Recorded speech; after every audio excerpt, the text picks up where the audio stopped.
Les enfants que nous venons de voir sont resplendissants de santé et de joie de vivre, n'est-ce pas? Ils nous réjouissent. Oui.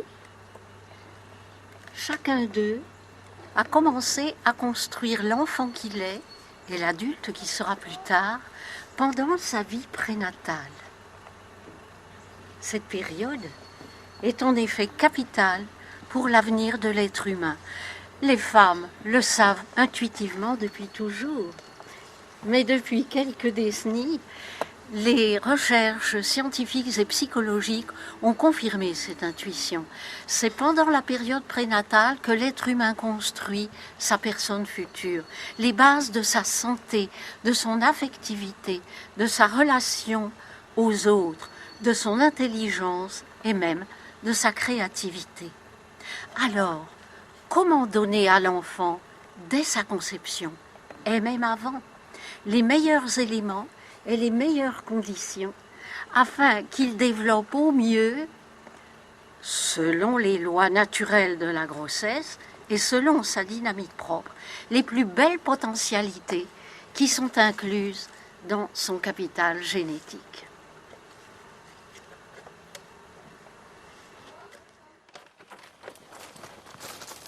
Bonjour. Bonjour et bienvenue à vous. Merci.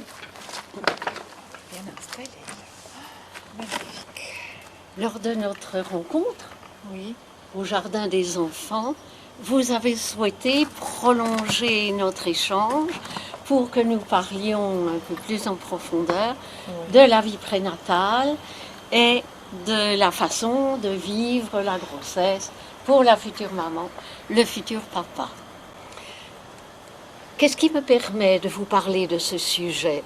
Eh bien, le fait que je sois une femme, une mère, une grand-mère, et aussi que j'ai été, pendant près de 40 ans, directrice d'école maternelle, chargée de la formation des maîtres, donc au service des jeunes enfants et de leurs familles. J'ai donc pu constater pendant ces longues années des correspondances évidentes entre les problèmes de certains enfants, ou une façon d'être remarquable, et la façon dont la maman me disait avoir vécu sa grossesse. J'ai aussi travaillé à l'université de Besançon avec le professeur Hubert Montagnier sur les rythmes de vie des jeunes enfants. Et j'ai pu constater qu'il fallait bien 20 ans pour que les travaux des chercheurs parviennent aux professionnels susceptibles de les intégrer dans leur pratique, et un temps beaucoup plus long encore pour qu'elles arrivent jusqu'à la population et lui permettent d'en bénéficier.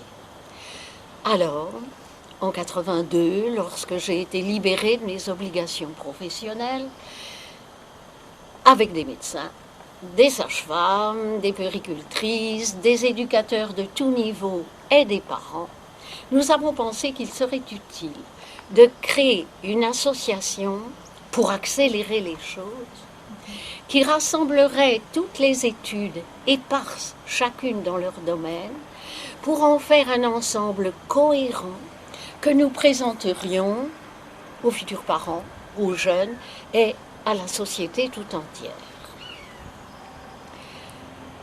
Et nous avons appelé cette association l'Association pour l'éducation prénatale.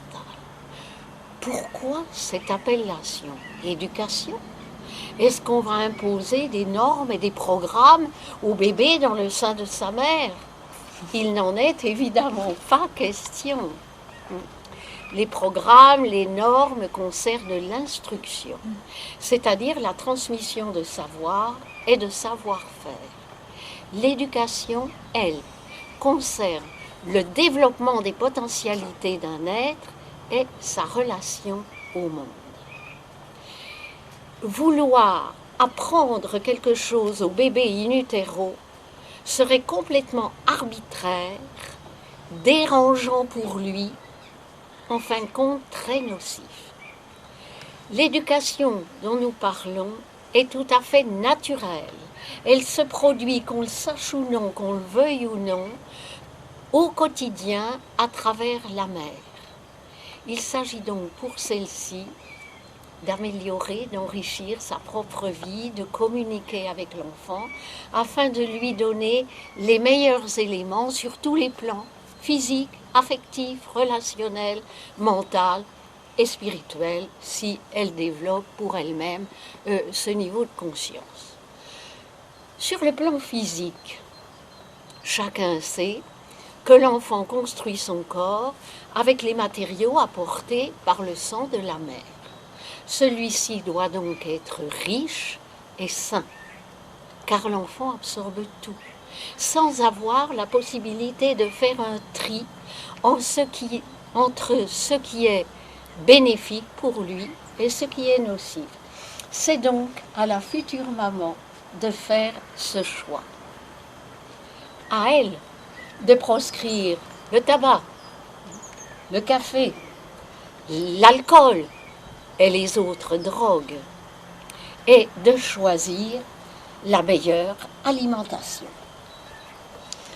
Justement, je voudrais vous demander, Madame Bertin, quelle est la meilleure nutrition pour une femme enceinte, la plus bénéfique pour elle, mais aussi pour son bébé? Il existe beaucoup d'excellents ouvrages sur le sujet. Je donnerai donc des indications générales. Mais vous savez aussi que chaque personne a une façon à elle de se nourrir. Donc, il faut que la future maman soit aussi attentive à son corps, à ce qui lui convient et ce qui ne lui convient pas. Mais ce que l'on peut dire à toutes les futures mamans et à tout le monde, c'est qu'elle doit choisir des aliments sains, au maximum non dénaturés, biologiques si possible, et des aliments vivants, vitalisants, c'est-à-dire des fruits, des légumes, des céréales, qui ont emmagasiné pendant les mois d'été une extraordinaire quantité d'énergie solaire qu'ils vont bien sûr restituer à la maman. Ne pas oublier non plus, Michel Audin le recommande beaucoup, les poissons des mers froides qui vont fournir les protéines nécessaires à l'édification des cellules de l'enfant et aussi les acides aminés et les fameux oméga 3 dont tout le monde a entendu parler, qui sont nécessaires à la construction du gros cerveau du bébé humain. La maman, comme tous les êtres humains, se nourrit aussi de l'air.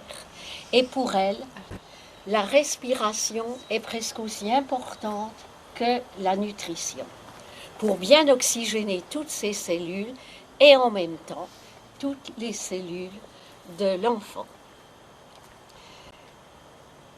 Le jardinier qui voit revenir la saison féconde prépare son terrain et sélectionne ses graines.